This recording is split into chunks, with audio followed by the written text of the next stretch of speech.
At ito na talaga yung dahilan kung bakit nandito kami sa Mongkok. Hindi para maghanap ng sneakers ni Daddy Justin, kundi para kumain dito sa sobrang sikat na restaurant na napakasarap. So, ganyan siya, pambanlaw lang. Oh, ano? Hindi ko alam kung dito kakain o dito mo siya iinumin. Walang halong biro, ito na ata ang pinakamasarap na restaurant na nakainan ko dito sa Hong Kong. Sobrang sarap ng mga pagkain. Upon entrance. Oh, ang ganda ng kanilang interior design. Interior design ba yung tawag sa ganito? Dumating na yung lemon drink na in-order namin. Ganda tingnan. Lemon. Ano yung nasa ibabaw?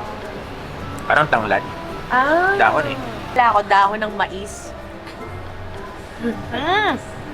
Ang bango nito. Ano to? Teka. Wala siyang amoy lab. Baka parang puso ng saging. Wala siyang amoy eh. Ayan na dumating na yun sa akin.